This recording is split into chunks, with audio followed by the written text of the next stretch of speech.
Hi friends, welcome to my channel. Friends, ಇವತ್ತು ಬುದ್ಧ ಪೌರ್ಣಮಿ ಹಾಗೆ ಗುರುವಾರ. ನಾನು ಮದ್ದೂರಲ್ಲಿರುವಂತಹ ರಾಘವೇಂದ್ರ ಸ್ವಾಮಿಗಳ ದೇವಸ್ಥಾನಕ್ಕೆ ಹೋಗಿದ್ದೇನೆ. ನೋಡಿ, ಈ ದೇವಸ್ಥಾನ ಮುಂಚೆ ಒಂದು ಸಲ ವಿಡಿಯೋ ಹಾಕಿದ್ದೇನೆ, ಆದರೆ ಇದು ಬಾಗಿಲು ಜಾಲರಿ ಬಾಗಿಲನ್ನು ಹಾಕಿಬಿಟ್ಟಿದ್ರು.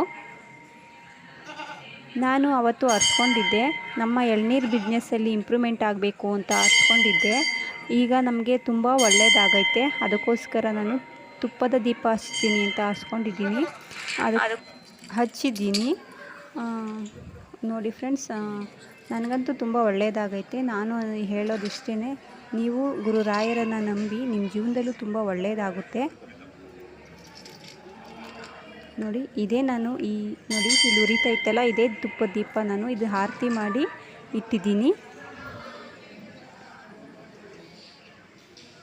ಇವತ್ತಂತೂ ತುಂಬ ವಿಶೇಷವಾದ ದಿನ. ನೋಡಿ, ತುಂಬ ಜನ ಇದ್ದಾರೆ. ಹಾಗೆ ಇಲ್ಲಿ ಸತ್ಯನಾರಾಯಣ ಪೂಜೆಯನ್ನು ಮಾಡ್ತಾ ಇದ್ದಾರೆ. ಹಾಗಾಗಿ ಇಲ್ಲಿ ನೋಡಿ ಅಲ್ಲೇ ಸತ್ಯನಾರಾಯಣ ಪೂಜೆ ನಡೀತಾ ಇರೋದು. ಅದಕ್ಕೋಸ್ಕರ ಸುಮಾರು ಜನ ಕಾಯ್ಕೊಂಡು ಕುಂತಿದ್ದಾರೆ. ತುಂಬ ಖುಷಿಯಾಯಿತು ಇವತ್ತಂತೂ. ಅವತ್ತು ಬಂದಾಗ ಬಾಗಿಲು ತೆಗೆದಿರಲಿಲ್ಲ, ಹಿಂದೆಗಡೆ ಬಾಗಿಲಿಂದ ಬಂದು ರಾಯರ ದರ್ಶನ ಮಾಡ್ಕೊಂಡು ಹೋಗಿದೆ. ಆದರೆ ಇವತ್ತು ಬಂದಿದ್ದು ತುಂಬ ಖುಷಿ ಆಯಿತು. ನೋಡಿ, ಇಲ್ಲೇ ಸತ್ಯನಾರಾಯಣ ಪೂಜೆ ಮಾಡ್ತಾ ಇರೋದು. ಇವಾಗ ಎಲ್ಲ ರೆಡಿ ಮಾಡ್ತಾ ಇದ್ದಾರೆ.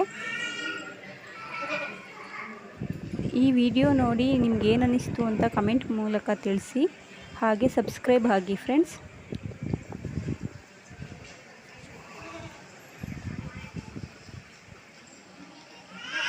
ನಮಗಂತೂ ಎಳ್ನೀರಲ್ಲಿ ತುಂಬ ಒಳ್ಳೆಯದಾಗ್ತಾಯಿದೆ. ಏನಪ್ಪ ಅಂತಂದರೆ, ಮುಂಚೆ ಅಷ್ಟು ಬಿಸ್ನೆಸ್ ಆಗ್ತಾ ಇರಲಿಲ್ಲ.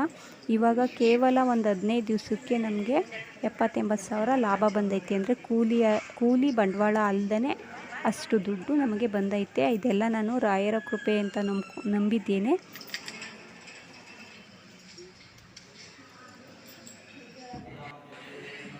ನೋಡಿ, ಸತ್ಯನಾರಾಯಣ ಪೂಜೆ ಶುರುವಾಯಿತು. ರಾಯರ ದೇವಸ್ಥಾನಕ್ಕೆ ಬಂದು ನನಗಂತೂ ತುಂಬ ವೈಬ್ರೇಷನ್ ಥರ ಆಗ್ತಾಯಿದೆ. ಅಂದರೆ ಪಾಸಿಟಿವ್ ಥರ ನಮಗಂತೂ ತುಂಬ ಒಳ್ಳೆಯದಾಗ್ತಾಯಿದೆ. ನೀವು ನಂಬಿ. ನಮಗೊಬ್ಬರು ಕಮೆಂಟ್ ಮೂಲಕ ತಿಳಿಸಿದ್ರು. ನಾನು ಅವ್ರಿಗೆ ಗುರುವಾರದ ಒಂದು 4 ಅಥವಾ 5 ಗುರುವಾರ ನೀವು ತುಪ್ಪ ದೀಪ ಹಚ್ಚಿ ಅಂತ ಹೇಳಿದ್ದೆ. ಅವರು ಹಚ್ಚಿದ್ರು. ನನ್ನ ಕೆಲಸದ ಬಗ್ಗೆ ಕೇಳಿದ್ರು ಅವರು. ನನ್ನ ಕೆಲಸದ್ದೇನು ನನಗೆ ಬರ್ತಾನೆ ಇಲ್ಲ ಅಂತ ಹೇಳ್ತಾ ಇದ್ದಾರೆ. ಏನು ಅಂತ ಗೊತ್ತಾಗ್ತಾ ಇಲ್ಲ. ಹಾಗೆ ಇನ್ನೊಂದು ಪವಾಡ ಇನ್ನೊಂದು ಮಹಿಮೆ ಏನಪ್ಪ ಅಂತಂದರೆ, ಮಂಗಳವಾರ ನರಸಿಂಹಸ್ವಾಮಿಯ ಜನ್ಮದಿನ ಇತ್ತು. ಅವತ್ತು ನಾನು ನರಸಿಂಹಸ್ವಾಮಿ ದೇವಸ್ಥಾನಕ್ಕೆ ಹೋಗ್ತೀನಿ ಅಂತ ನನ್ನ ಮನಸ್ಸಲ್ಲೂ ಅಂದ್ಕೊಂಡಿರಲಿಲ್ಲ. ನಾನು ಹೋಗಬೇಕು ಅಂತ ನಾನು ಮಾಡಿರಲಿಲ್ಲ. ನಾವು ಮಂಡ್ಯಕ್ಕೆ ಹೋಗಬೇಕು ಅಂತ ಮಂಡ್ಯಕ್ಕೆ ಹೋದೋ. ಅಲ್ಲಿಂದ ಅಲ್ಲೇನೋ ನಮ್ಮ ಕೆಲಸ ಏನೋ ಆಗಿಲ್ಲ. ಹಾಗೆ ಮದ್ದೂರಿಗೆ ಹೋದೋ. ಅಲ್ಲಿ ಮದ್ದೂರಲ್ಲಿ ನಾವು ಒಂದು ಆಫೀಸ್ಗೆ ಹೋಗಿದ್ದೋ. ಅಲ್ಲೇ ಸ್ವಲ್ಪ ಹತ್ರದಲ್ಲೇ ನರಸಿಂಹಸ್ವಾಮಿ ದೇವಸ್ಥಾನ ಇತ್ತು. ಅಲ್ಲಿ ಪೂಜೆ ನಡೀತಾ ಇತ್ತು. ಅನ್ಎಕ್ಸ್ಪೆಕ್ಟೆಡಾಗಿ ನಾನು ಹೋಗಿದ್ದು. ಆವಾಗ ನನ್ನ ಮಗನಿಗೆ ಹೇಳಿದೆ, ಇಲ್ಲಿ ಪೂಜೆ ನಡೀತೈತೆ, ಇವತ್ತು ನರಸಿಂಹಸ್ವಾಮಿ ಜನ್ಮದಿನ, ನಾನು ಅಲ್ಲಿ ಹೋಗಿದ್ದು ಬರ್ತೀನಿ ಅಂತ. ಇರಮ್ಮ, ಇನ್ನೊಂದು ಸ್ವಲ್ಪ ಹೊತ್ತು ಆಗೋಗುತ್ತೆ, ಹೋಗಮ್ಮ ಮನೆಗೆ, ನಾನಂತೂ ಬಿಟ್ಬಿಟ್ಟು ಹೊಂಟೋಯ್ತೀನಿ ನಿನ್ನ ಅಂತ ಹೇಳ್ದ. ಆಮೇಲೆ ನಾನು ಸ್ವಲ್ಪ ಹೊತ್ತು ವೆಯ್ಟ್ ಮಾಡಿದೆ. ಆಮೇಲೆ ಅಲ್ಲಿ ಕಂಪ್ಯೂಟ್ರಲ್ಲಿ ಅದು ಆಗ್ತಾನೇ ಇಲ್ಲ. ಕಂಪ್ಯೂಟ್ರಲ್ಲಿ ಸರ್ವರ್ ಇಲ್ಲ, ಆ ಥರ ಆಗ್ತಾಯಿತ್ತು. ಆಮೇಲೆ ನಾನು ಹೇಳಿದೆ ನನ್ನ ಮಗನಿಗೆ, ನೀನು ಇಲ್ಲಿ ಮಾಡಿಸ್ತಾ ಇರು, ನಾನು 5 ನಿಮಿಷ ಹೋಗಿದ್ದು ಬಂದ್ಬಿಡ್ತೀನಿ ಅಂತ ಹೇಳ್ಬಿಟ್ಟು ನರಸಿಂಹಸ್ವಾಮಿ ದೇವಸ್ಥಾನಕ್ಕೆ ಹೋದೆ. ನಿಜ ನೀವು ನಂಬ್ತಿರೋ ಬಿಡ್ತಿರೋ ನನಗೆ ಗೊತ್ತಿಲ್ಲ. ಆದರೆ ನಾನು ಆ ದೇವಸ್ಥಾನದ ಒಳಗಡೆಗೆ ಹೋದೆ. ಆವಾಗ ಮಂಗಳಾರತಿ ಆಯಿತು. ಆಮೇಲೆ ಶ್ರೀ ಶ್ರೀ ನರಸಿಂಹಸ್ವಾಮಿಗಳಿಗೆ ಗೋವಿಂದ ಗೋವಿಂದ ಅಂತ ಇದಾಗ್ತಾರಲ್ಲ, ಆ ಥರ ಎಲ್ಲ ಆಯಿತು.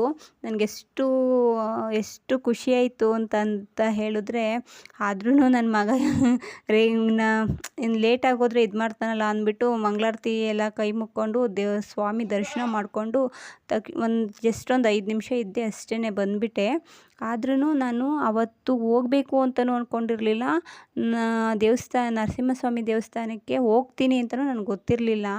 ಇದೆಲ್ಲ ನನಗೆ ರಾಯರ ಕೃಪೆ ಅಂತ ಅನಿಸ್ತೈತೆ. ಮತ್ತು ರಾಯರನ್ನ ನಾನು ನಂಬ್ತಾ ನಮಗೆ ಪರವಾಗಿಲ್ಲ. ನೀವು ಆದಷ್ಟು ಎಲ್ಲರೂ ನಂಬಿ. ಒಳ್ಳೆಯದಾಗುತ್ತೆ. ಏನೇ ಕಷ್ಟ ಇದ್ರೂ ನಿಮ್ಮ ಪರಿಹಾರ ಆಗುತ್ತೆ. ಹಾಗೆ ಅಲ್ಲಿ ಕೊಡುವಂತಹ ಅಕ್ಷತೆ ತಂದಿಟ್ಕೊಳ್ಳಿ. ನೀವು ಯಾವ್ದಾರ ಬಿಸ್ನೆಸ್ಗೆ ಹೋದರೆ ಅದನ್ನು ನೀವು ತಲೆ ಮೇಲೆ ಹಾಕ್ಕೊಂಡೋಗಿ, ಅಥವಾ ವ್ಯಾಪಾರ ಮಾಡೋ ಸ್ಥಳದಲ್ಲಿ ನೀವು ಅಕ್ಷತೆನ ಇಟ್ಕೊಳ್ಳಿ. ನಮಗಂತೂ ತುಂಬ ಒಳ್ಳೆಯದಾಗ್ತೈತೆ. ನಿಮಗೂ ಒಳ್ಳೆಯದಾಗಲಿ. ನೀವು ಈ ವಿಡಿಯೋನ ಆದಷ್ಟು ನಿಮ್ಮ ಫ್ರೆಂಡ್ಸ್ಗಳಿಗೆ, ನಿಮ್ಮ ರಿಲೇಟಿವ್ಗೆ ಎಲ್ರಿಗೂ ನೀವು ಶೇರ್ ಮಾಡಿ. ಹಾಗೆ ನಿಮ್ಮ ಜೀವನದಲ್ಲಿ ಯಾವ್ದಾರ ಪವಾಡ ನಡೆದಿದ್ರೆ ನನ್ನ ನಾನು ಹಳೆ ವೀಡಿಯೋದಲ್ಲಿ ನನ್ನ ನಂಬರ್ ಹಾಕಿದ್ದೀನಿ, ನನ್ನ ಹತ್ರ ನೀವು ಶೇರ್ ಮಾಡ್ಕೋಬಹುದು. ಓಕೆ ಫ್ರೆಂಡ್ಸ್, ಇನ್ನೇನು thank you so much. Subscribe ಆಗಿ, ಶೇರ್ ಮಾಡಿ, ಹಾಗೆ ಕಮೆಂಟ್ ಮೂಲಕ ನಿಮ್ಮ ಅನಿಸಿಕೆನ ತಿಳಿಸಿ ಫ್ರೆಂಡ್ಸ್. Thank you.